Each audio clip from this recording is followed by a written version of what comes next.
It's time to play What Kind of Crap Did I Buy on Amazon? With your host, Retro Fun Tech. Thank you. Welcome back to the channel. This is Retro Fun Tech. So let's see what kind of crap I bought from Amazon. Let's see if it's an okay buy or if it is indeed crap. Let's take a look at the contender. Here I have one of these little Game Boy clones, or famicon clones, as they are commonly referred to. You know, you've seen them online, where they have 400 games and seem to think that they can change your life.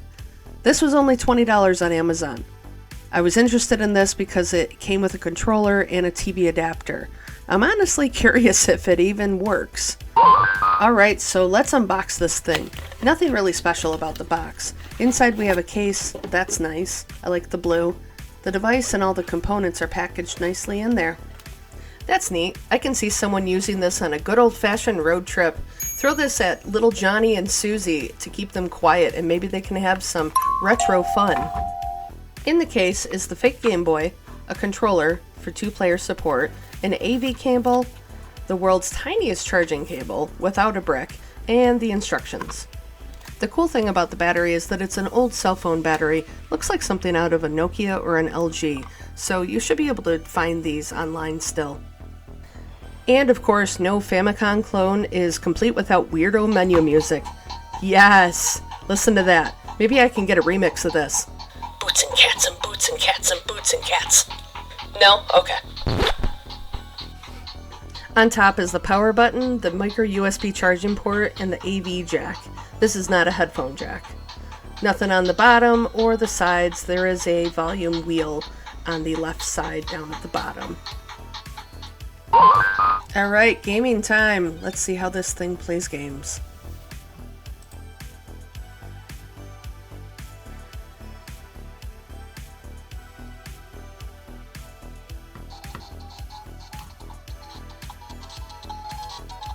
So Super Mario Brothers is on crack. It's a little sped up. It had way too much coffee this morning, but it is actually working.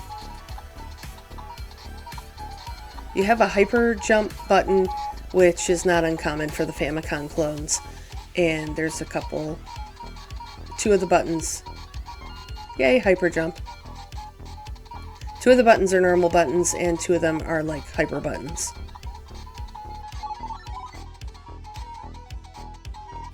Alright, let's check out the other games. There are a bunch of games on here. Climbing? This is something named Climbing. Let's do Mario 14. What on earth is this? Oh, Mario's a samurai. That's cool. I've literally never seen this before.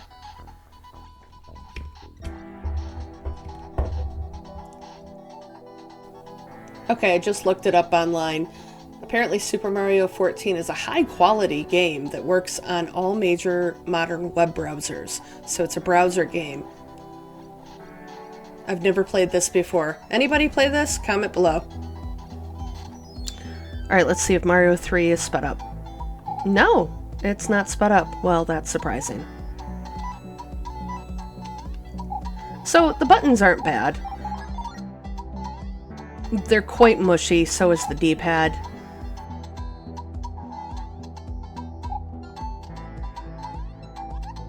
I'm not messing up on this game. That's what I usually do when the buttons and the D-pad are not that great, so I'm surprised that I'm getting this far. Oh, wait. That was a little rough. I mean, what do you want? It's 20 bucks. Okay, let's do the Contra test, since I was talking about the D-pad. I mean, sometimes it's like he's popping up, and then sometimes he's not. But it's mostly pretty mushy, but it's still playable. The diagonals are pretty good.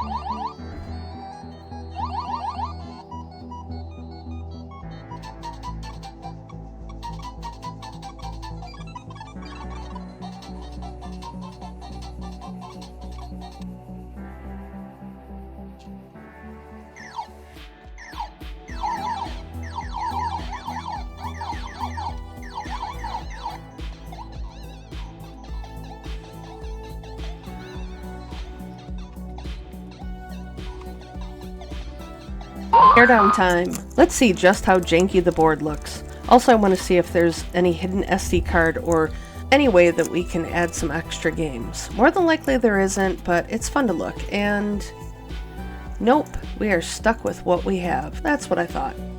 So the controller works, but it only works when you are the second player. So you can't use the controller as player 1 at all, instead of the device. Weird, but okay. Hey, it works, so that's a plus for $20. By the way, the controller is super light and hollow feeling. The buttons are super mushy. It's playable, but not enjoyable, unless maybe you're 7 and don't know any better. So I plugged in the AV out cord, and hey, it works. I know I keep saying that, but it's surprising when things work with a fake Game Boy for $20. The sound comes out of the TV. It's a little strange to have to sit so close to the TV because the cord isn't that long. But other than that, it works. So in the end, it's up to you. Maybe you want to give this a try for $20. For me, I actually might stick to saying it's more on the crap side. Maybe spend a little bit more and get yourself a Mu Mini Plus or an RG35XX. More games, better hardware. But again, those are my thoughts, not yours. Hope you enjoyed the video. Stay awesome, everyone, and go play some games.